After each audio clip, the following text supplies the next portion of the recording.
The rain fell in sheets over Willow Creek Cemetery, a gray veil over a town drowned in grief. Two small white coffins sat side by side, each adorned with white lily flowers, their petals trembling in the downpour, a fragile tribute to 10-year-old twins, Mia and Mason, gone on the same day, mourners huddled under black umbrellas, their sob blending with the storm. It was supposed to be a quiet goodbye, a chance to mourn the unthinkable. But then a scream shattered the silence. 7-year-old Sophie, the twins' cousin, pointed at Mason's coffin, her voice piercing the air. "Mason's still here, his knocking though." Every head turned. No one breathed. A faint, deliberate knock echoed from the lily-draped coffin. Then another. Gasps rippled through the crowd. Claire, the twins' mother, froze, her eyes locked on the petals as if they held answers. Was it grief playing tricks, a cruel prank, or something no one could explain? The knock stopped, but the chill didn't. That day, the funeral became something else, a mystery that would unravel secrets buried half a mile away, in the woods behind their home. Stay with me. You won't believe what happened next. In Willow Creek, Ohio, where cornfields meet quiet streets, Mia and Mason were the kind of twins who lit up the world. At 10 years old, they were inseparable, two halves of a single spark. Mia, with her quick wit and fearless grin, was the letter always plotting adventures, her brown eyes flashing with ideas. Mason, softer and thoughtful, was her anchor, his gentle smile and artist hands balancing her fire. Together, they were unstoppable, their laughter echoing through the small house at the edge of town, where dense woods stretched half a mile to an abandoned grain silo, a rusted relic whispered about by local kids. Their home was a cozy, weathered two-story, its backyard sloping into the woods where the silo hid. Claire, their mom, was a nurse, her warm hugs scented with hospital antiseptic, though her long shifts left her eyes heavy. Tom, their dad, was a mechanic, his calloused hands fixing engines in the garage, his love buried under a gruff exterior and unspoken worries. The twins filled the house with life, chasing fireflies or sprawled on the living room floor, sharing a bowl of popcorn. But their favorite place was the treehouse, a rickety haven they'd built with Claire one summer, its walls slathered in blue paint and dotted with hand-drawn stars. They called it their sky castle, a fortress where they carved "Eminem Forever" into the oak beam, and Pinky swore to always find each other. "Stars are our thing," Mia said, her voice fierce with conviction. "They never fade." From the treehouse, they could just make out the silo's jagged peak through the trees, a shadow they dared each other to explore but never quite reached. That summer, though, something changed. Mason started waking up in the middle of the night, his sketchbook clutched like a lifeline.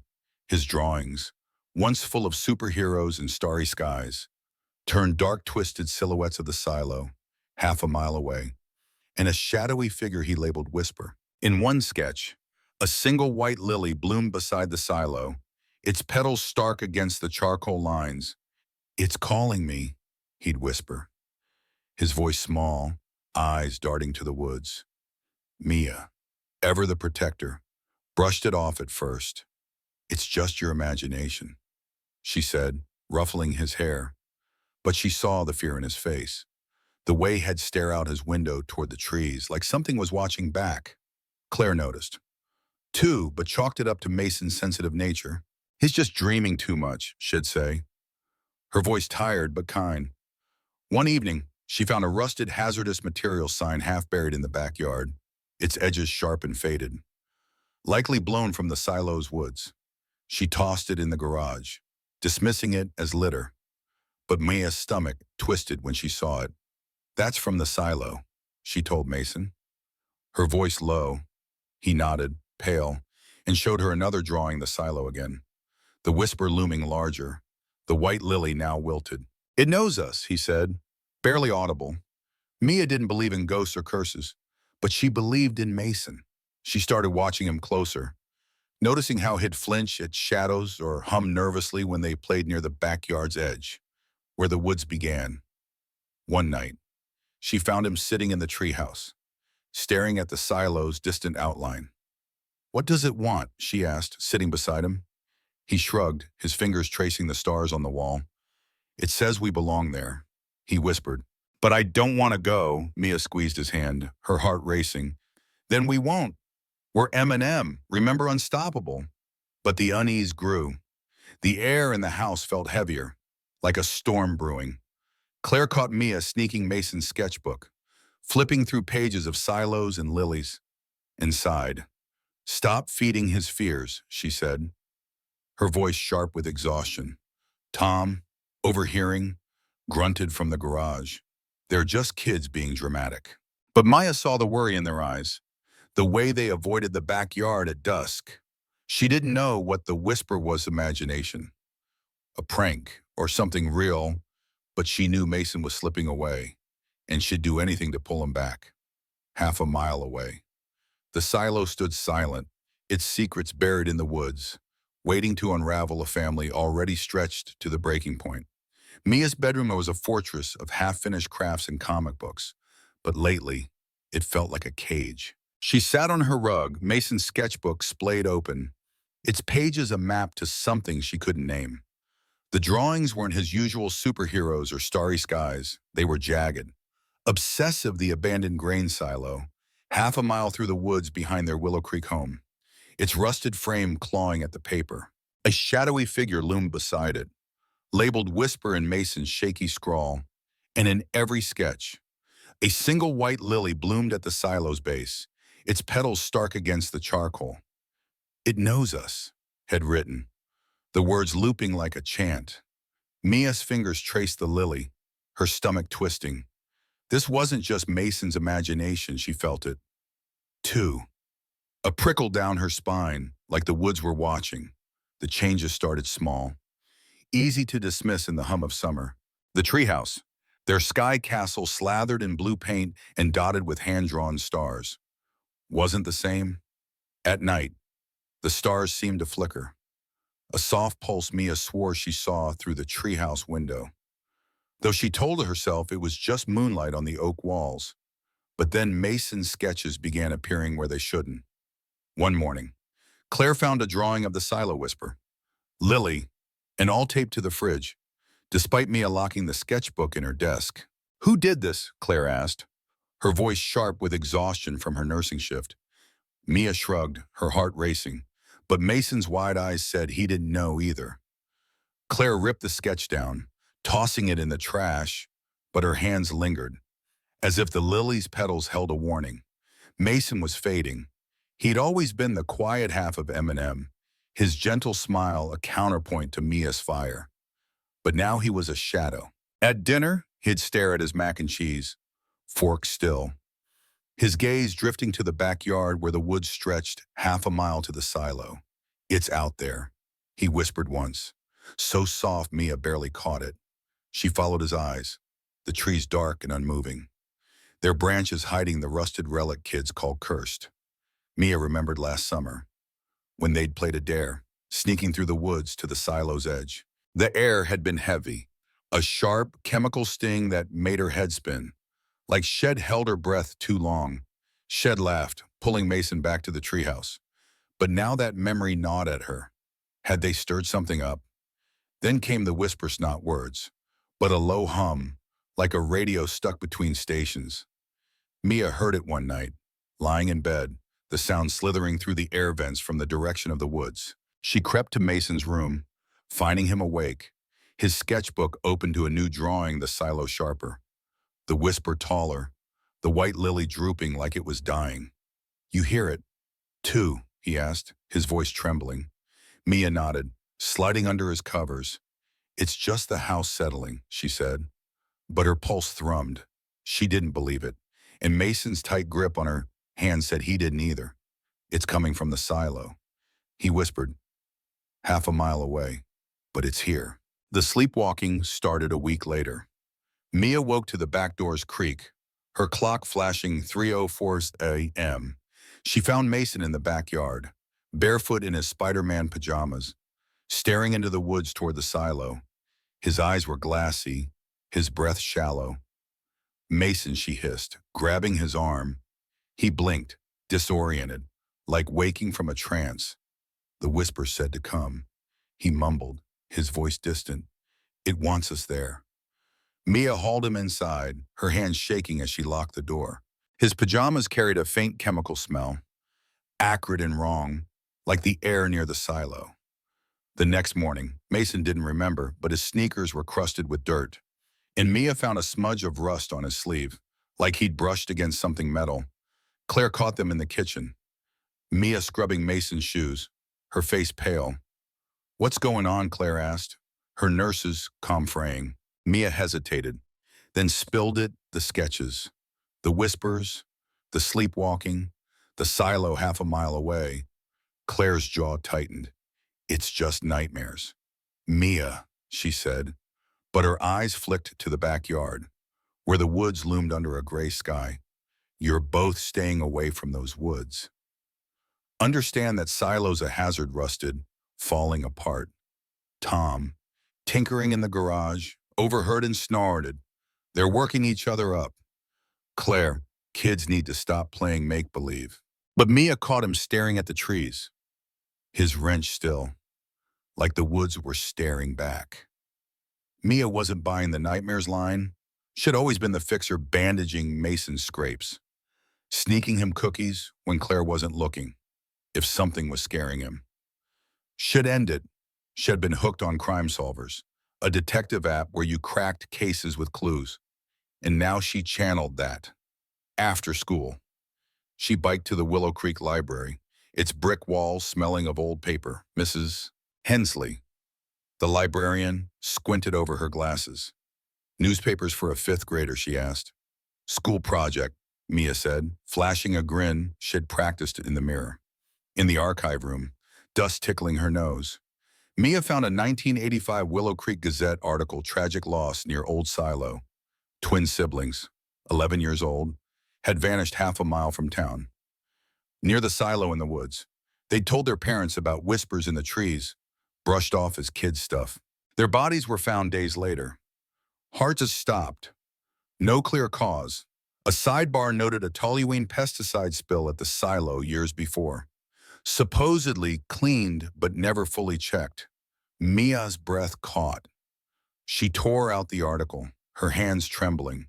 This wasn't just Mason's head, it was real, and it was happening again.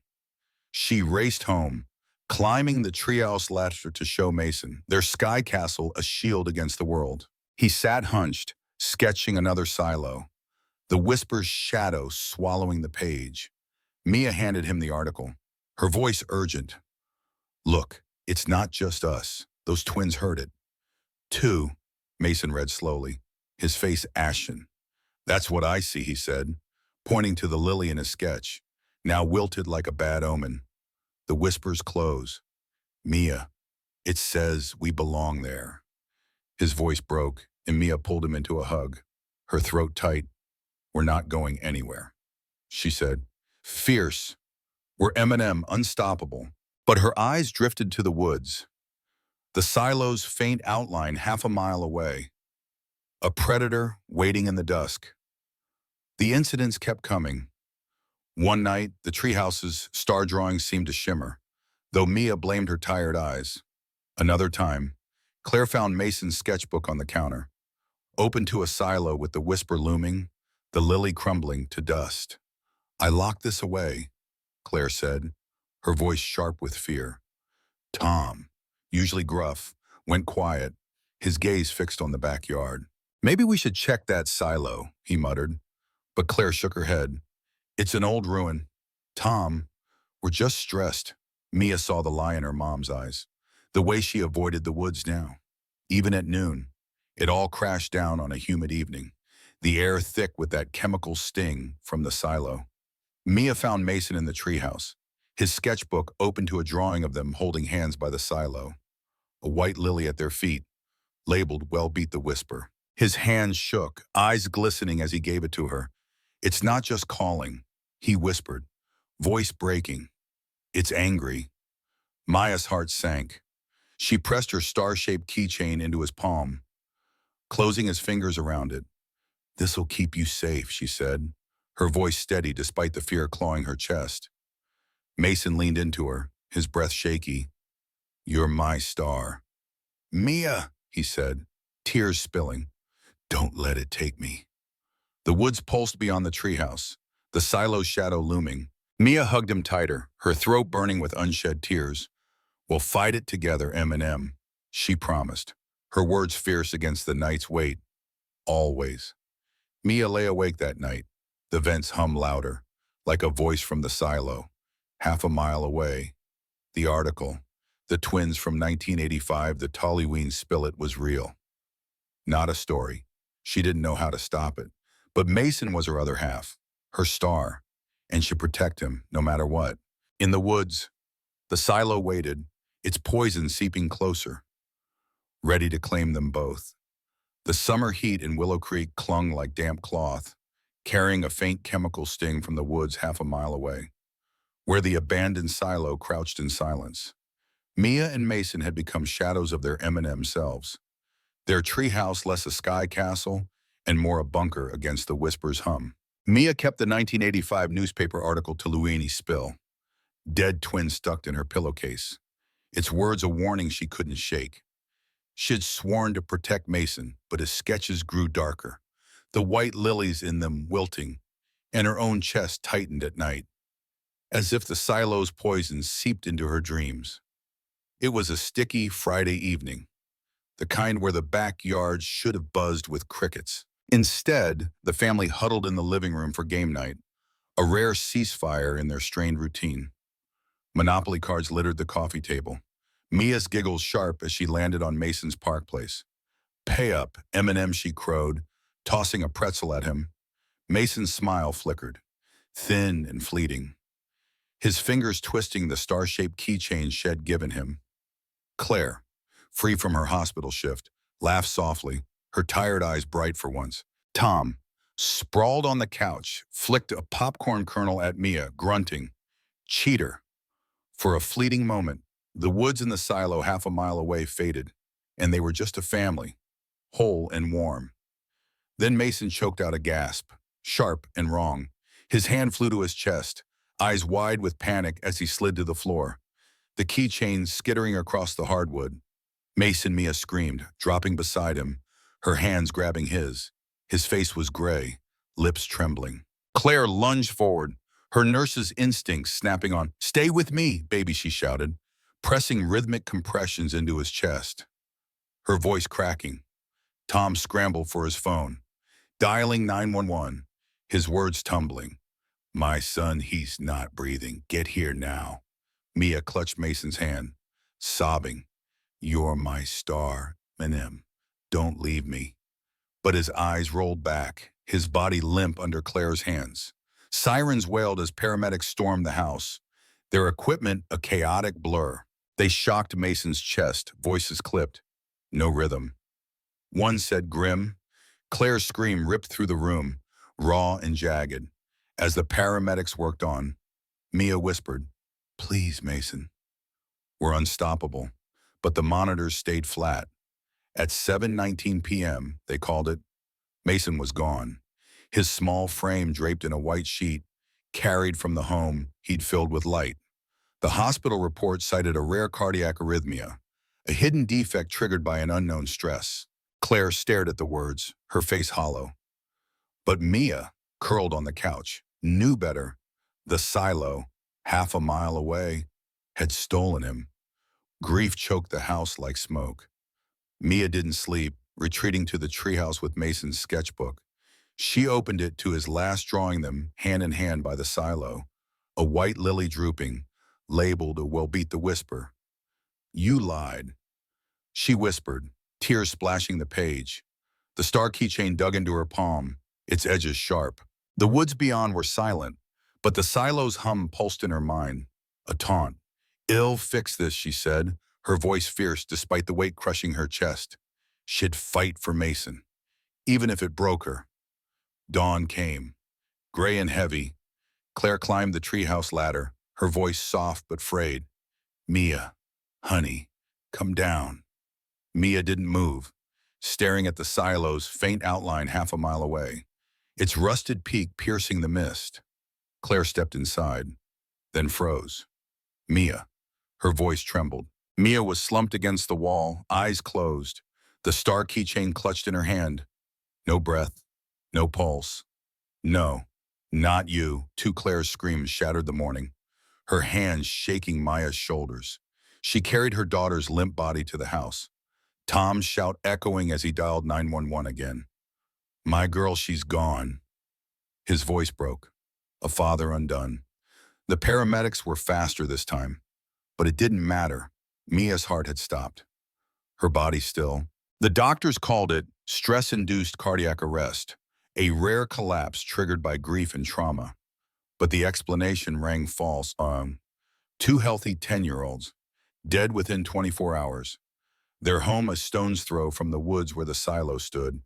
Claire sat in the hospital, her hands gripping Mia's chart, eyes vacant. Tom leaned against the wall, silent, his knuckles white. The nurses whispered of tragedy, a cruel twist. But Claire's mind churned the silo, half a mile away, wasn't just a ruin. Willow Creek staggered under the loss. Neighbors piled white lilies at the family's doorstep, their petals soft and mournful, a tribute to the twins' innocence. The town's online forum buzzed with prayers, but darker threads grew whispers of the silo, the 1985 twins. A curse no one could prove, just a sad fluke, the pastor said at a candle-lit vigil. But eyes strayed to the woods. Half a mile from the twins' backyard, Claire overheard a neighbor mutter, "That silo's poison." Always was. Her chest tightened, grief mingling with his spark of something else questions. Rage. That night, in the twins' room, Claire found Mason's tablet on his bed. As if waiting, she tapped it, and a video flickered on Mia and Mason in the treehouse, sketching stars, singing Twinkle, Twinkle, Little Star in wobbly duet, Eminem forever. Mia laughed, her arm around Mason. Claire's sobs shook her, the screen blurring through tears. She'd missed their fear, their pleas. Inside Mason's sketchbook, a note in Maya's handwriting fell out. Check the silo. We're still here. A pressed white lily lay beside it, its edges brittle. Claire's breath caught. The silo, half a mile away, held answers. Her twins weren't done fighting.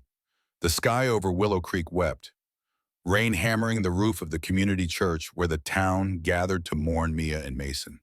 Inside, the air was thick with grief, the pews packed with neighbors, teachers, and kids clutching soggy tissues.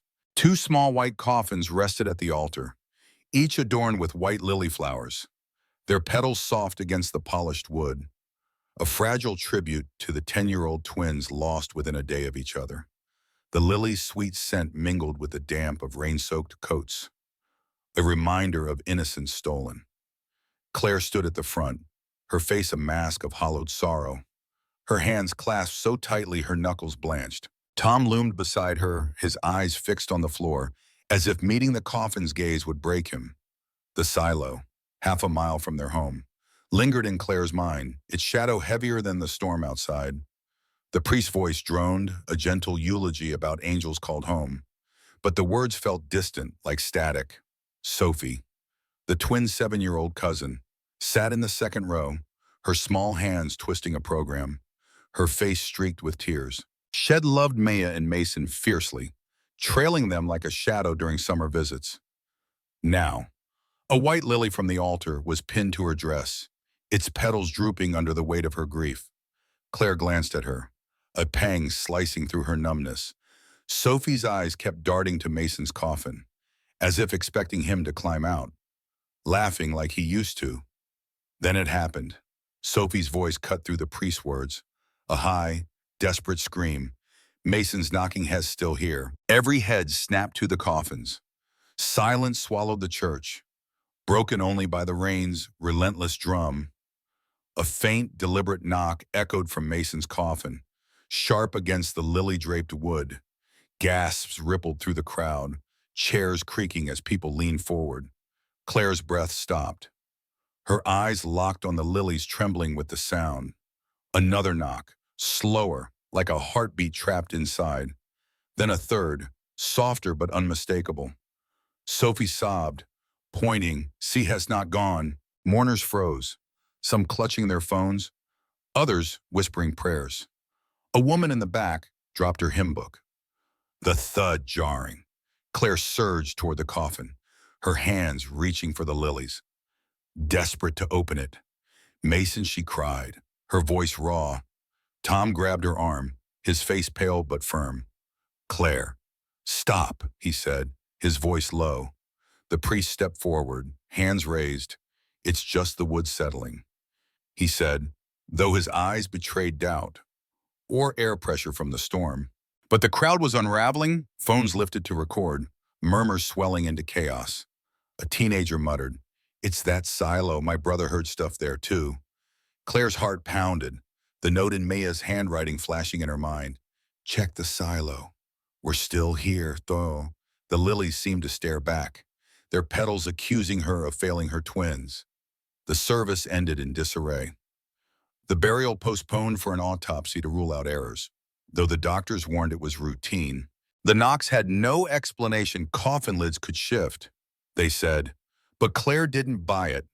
She drove home in silence, Tom's hands gripping the wheel, Sophie curled in the back seat, still clutching her lily.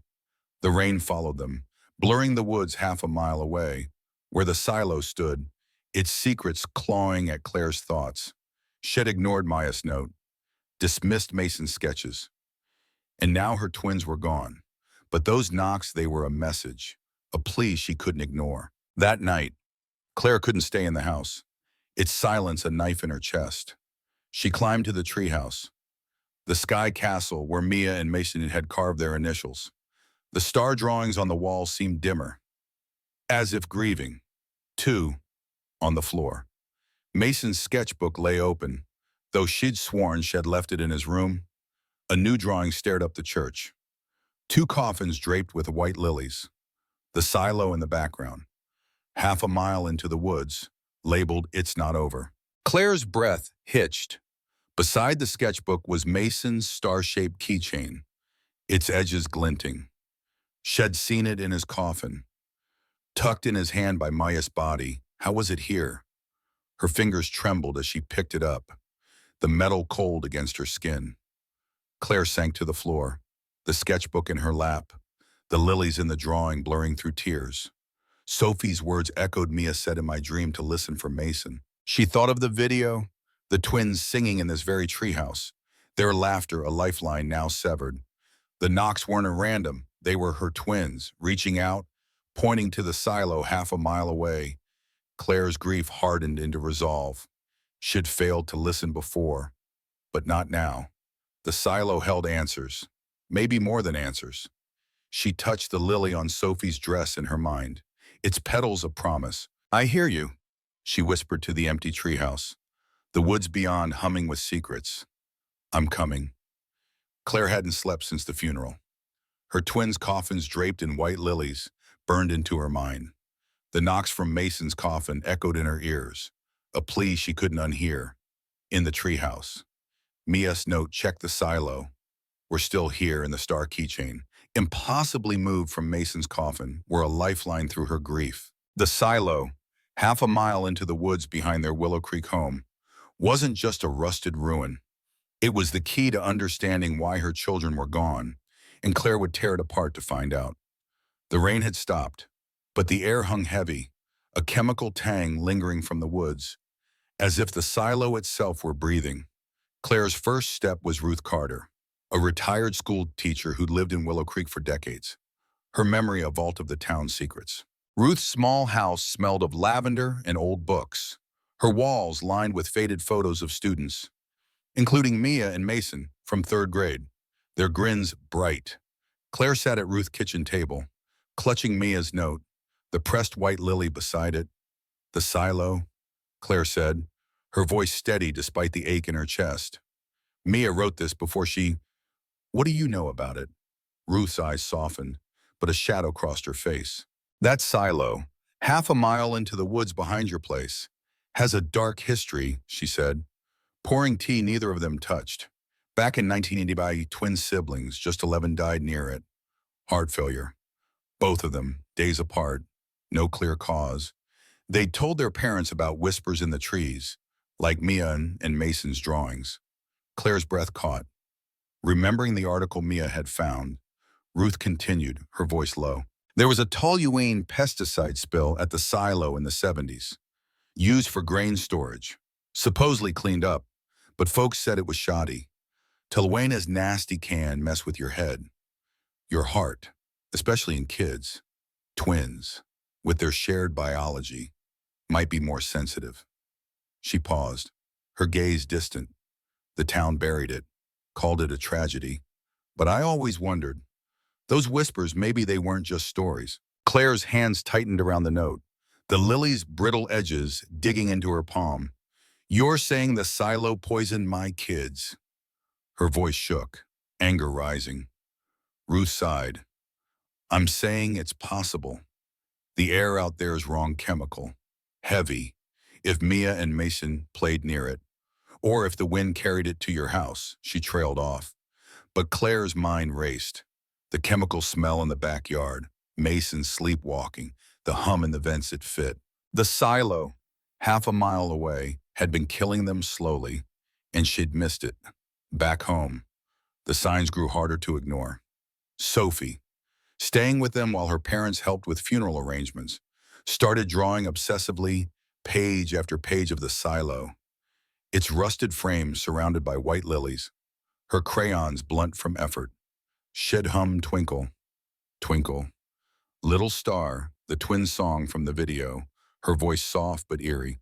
Maya's hiding there. She told Claire one afternoon, pointing to a sketch, her small face serious. She told me in my dream. Claire knelt beside her, touching the lily pinned to Sophie's dress, its petals curling. Hiding where, by... Sweetie, she asked, her heart pounding. Sophie's eyes met hers, clear and certain. The silo. She's waiting. Claire wanted to dismiss it as a child's grief. But Sophie's words echoed Mia's note. The knocks, the keychain. She checked the backyard, her flashlight cutting through the dusk. Near the treehouse, she found fresh footprints, small, like a child sleeting into the woods toward the silo. Beside them lay the rusted hazardous materials sign Shed found weeks ago, now tangled in weeds, a wilted white lily caught in its corner. Her breath hitched. The footprints weren't Mason, she was gone. Were they Maya's or someone else's? Playing a cruel trick. The woods hummed, half a mile away. The silo's presence, a weight she couldn't shake. Tom noticed the change in Claire, her sleepless eyes and the sketchbook she carried like a Bible. He found her in the garage one night, staring at Mason's drawings, the lilies stark against the silos. We need to move. Claire, he said, his voice rough but pleading. This house, those woodsits killing us. Claire's gaze hardened. Our kids are reaching out. Tom, the knocks, Mia's note, Sophie's dreams, they're telling us to look at the silo. Tom's jaw clenched. It's a rusted pile of junk. Half a mile away, you're chasing ghosts. But his voice faltered when Claire showed him the footprints. The lily, the article about the 1985 twins. He turned away, but not before Claire saw fear in his eyes. The same fear he'd hidden when he heard whispers on his garage radio. The radio incident came the next day. Tom was tinkering with a carburetor. The static crackling louder than usual. Claire was nearby, sorting Maya's school papers. When the static shifted, a faint voice hissing through Claire, Tom froze, the wrench slipping from his hand. Did you hear that, he asked, his face pale. Claire nodded, her skin prickling. The sound came again, softer, like a whisper from the woods. Half a mile away, it's the silo, she said, her voice steady. Something's there. Tom, we can't run. He didn't argue, but his silence was heavy, a crack in his skepticism. Claire's resolve grew, fueled by a school project she found in Maya's backpack. A letter, written in her daughter's looping scrawl. Mason's my star, it read, He's quiet, but he sees everything. It'll always protect him, no matter what. Claire's tears fell, her fingers tracing the words. Mia had been fighting for Mason, even as the silo's poison closed in. She'd known, somehow, and left clue sketches. The article, the note. Claire vowed to honor that courage, to find the truth for both of them. The final push came in the treehouse, where Claire went to escape the house's suffocating grief. Sophie followed, her small hand clutching a new drawing the silo, lilies blooming around it. Mia's face in the shadows. She's not gone. Sophie insisted, her voice fierce. Claire hugged her, the lily in Sophie's hair brushing her cheek. On the treehouse floor, she found a folded paper. Mia's handwriting, clear if I'm gone. Check the silo. A dried white lily was tucked inside, its scent faint but sharp. Claire's chest tightened. The star drawings on the walls seemed to glow, as if Mia and Mason were there, urging her forward. Claire stood, the note in lily in her hand, the woods beyond the treehouse, humming with purpose. The silo, half a mile away, wasn't just a place, it was a thief, stealing her twins. And now it was calling her. Sophie's small hand slipped into hers, her eyes bright. Well, find Mia, she said. Claire nodded, her grief forging into determination. The knocks, the sketches, the whispers, they weren't random. Her twins were still fighting, and she'd fight with them. The silo held the truth, and Claire was ready to face it. The woods behind them house were a tangle of shadows. The path to the silo, a half-mile trek through gnarled roots and damp earth. Claire gripped Imaga's note. If I'm gone, check the silo, the dried white lily inside it pressed against her palm like a talisman. Sophie clung to her hand, her small fingers fierce. A white lily tucked in her hair from the funeral. Tom trailed behind, his flashlight cutting through the dusk, his silence heavy after the radio's whisper had cracked his doubts. The air grew thick, a chemical sting sharpening as they neared the silo, its rusted hulk looming through the trees. Fog swirled at its base, heavy and unnatural. The methane's breath. Claire's heart pounded, the knocks from Mason's coffin echoing in her mind. Half a mile from home. The silo held her twin's truth, and she'd face it, no matter the keys. The silo rose like a decayed giant, its metal walls pitted, the hazardous material sign from their backyard now a warped echo at its gate. Sophie's breath hitched, her eyes wide. Mia's here, she whispered, pointing to the silo's shadowed base. Claire's chest tightened. Ruth's words stole away. Heart failure, twins ringing in her ears. The fog stung her eyes, the chemical tang choking the air. Tom's flashlight flickered, his voice rough. This place is poison. Claire, but we shouldn't, a voice cut him off, faint but piercing, from the silo's depths. Mom. It was Mason, his tone a plea. Claire froze, tears spilling. Mason, she called, her voice breaking. Sophie tugged her forward, undeterred. It's them. They pushed through the silo's broken door, the air inside colder, heavier, the smell of toluene and methane overwhelming. Rusted barrels lined the walls, their faded labels reading toluene pesticide, leaking a slow poison into the fog. Claire's head spun, the same dizziness Mia had described. In the center, a concrete stair led to a basement, its darkness swallowing the light. Mom, you left me. Mason's voice echoed again. From below, Claire's sobs choked her. But Sophie pulled her toward the stairs, her lily glowing faintly in the gloom. Tom grabbed her shoulder. It's not safe, Claire. But she shook him off, descending, Sophie at her side. The silos hum a heartbeat around them. At the basement's bottom, a figure stepped from the shadows, small and trembling, a wilted white lily in her hair. Claire's breath stopped. Mia, she whispered. It was her daughter, alive, her face pale but fierce, her clothes torn from days in hiding. Sophie gasped, rushing to hug her. But Maya's eyes locked on Claire. Urgent, I didn't die. Mom, she said, her voice hoarse. I faked it for Mason. Claire's knees buckled, Tom catching her as tears streamed down her face. Mia's words tumbled out. A plan born of desperation. I read about biofeedback in your nursing books, slowing your heart. After Mason died, I knew the silo was killing us. The article, the toluene it matched.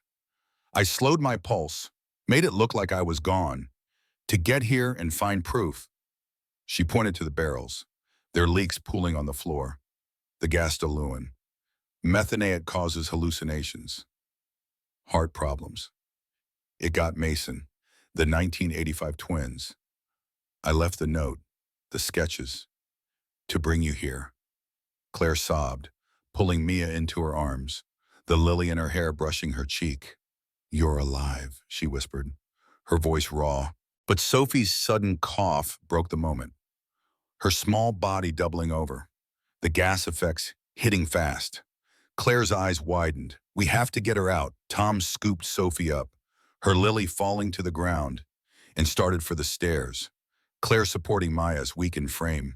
But Mia pulled back, her gaze fierce. We can't leave it like this. It'll hurt others. From her pocket, she drew a flare, its red tip glinting. The gas is flammable. We can burn it out. Claire's heart lurched. Mia, know you'll get hurt, but Maya's eyes, so like Mason's, burned with resolve. For Mason, she said, her voice steady. Tom shouted. We're out of time as Sophie's coughs worsened. Claire nodded, tears falling, and they ran up the stairs, Tom carrying Sophie, Claire half-dragging Mia. At the silo's door, Mia broke free, lighting the flare. Its spark hissed, bright against the fog. She hurled it into the basement, the toluene and methane igniting with a whoosh. Flames roared, the barrels erupting in a controlled blaze. Claire yanked Mia back as the silo groaned, its walls buckling. They stumbled into the woods. The fire's heat at their backs, the structure collapsing in a thunderous crash. Ash and embers rising into the night. They fell to the ground, safe at the wood's edge, half a mile from home. Mia coughed, her strength fading, but she clung to Claire, gasping. I kept my promise to Mason. Claire held her tight, sobbing. You're our miracle. Sophie, catching her breath, clutched the star keychain somehow in her pocket. As if Mason had placed it there. Mason helped. Too. She whispered, her eyes bright through tears. The silo's flames lit the sky. A funeral pyre for the poison that took Mason. Its collapse sealing the threat forever.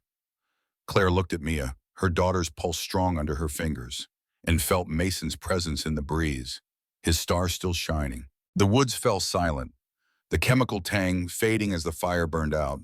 Claire carried Mia, Tom holding Sophie. Their steps heavy but purposeful back to the house. The silo, half a mile away, was gone, its secrets exposed. Maya's plan, her courage, had saved them. But the cost, Mason's life cut deeper than any victory. Claire kissed Mia's forehead, the wilted lily still in her hair, and vowed to honor both her twins. The truth was out, the poison destroyed, but the journey wasn't over. Mason's love, Mia's fight, would guide them forward, a light against the dark.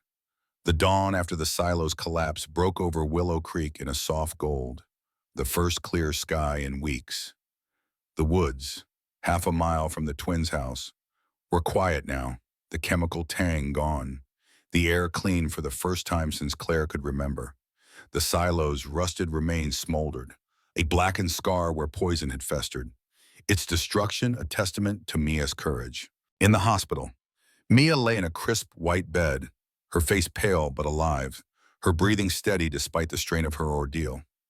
Claire sat beside us, holding her hand, the wilted white lily from Mia's hair, now tucked in a small vase on the nightstand, its petals a reminder of the fight they'd won and the brother they'd lost.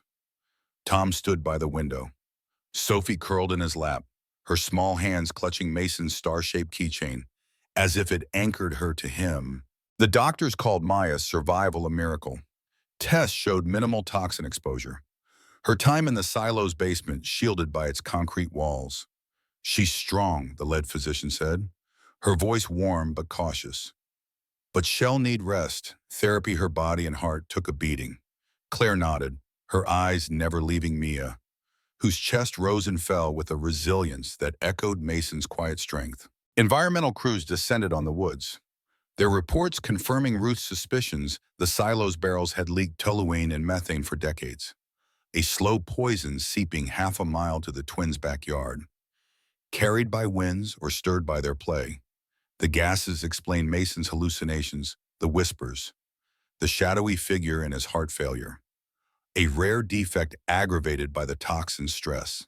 Mia's collapse, though faked, had been dangerously close to real, her biofeedback pushing her body to the edge. The silo's fiery end, sparked by Maya's flare, had burned out the threat, the collapsed structure sealing the leaks forever. Willow Creek rallied, the town's grief transforming into action. The mayor ordered the silo's remains demolished, bulldozers grinding the last of its metal into dust. Air quality tests came back clean.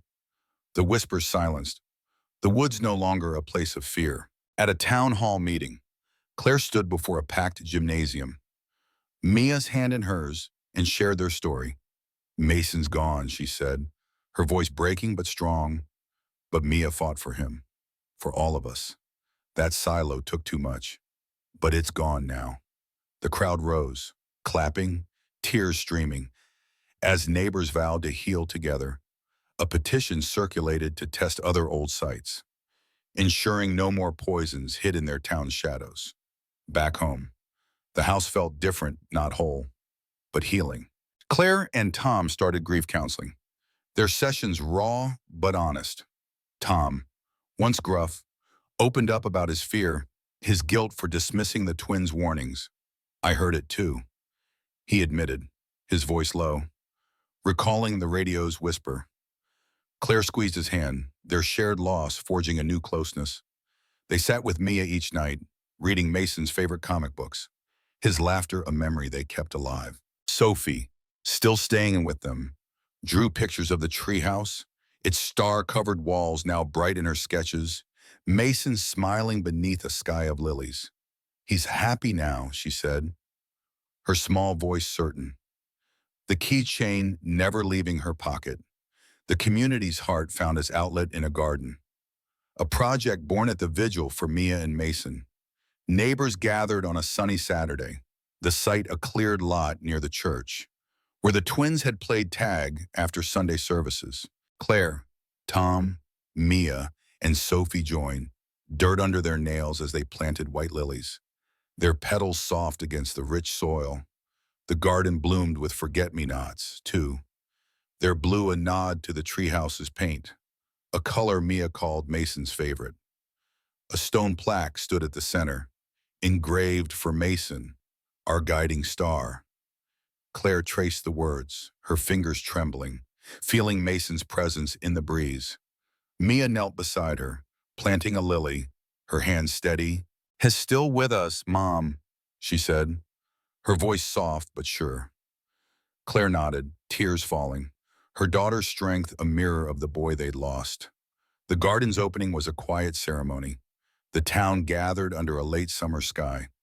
Sophie stood at the plaque, a blue balloon in her hands, its strings swaying. "This is for you." "Mason," she whispered, releasing it.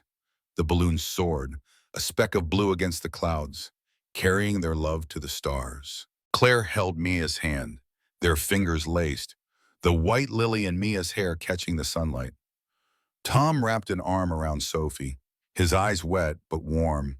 Neighbors clapped, some leaving lilies at the plaque, others hugging Claire, their shared grief softened by hope.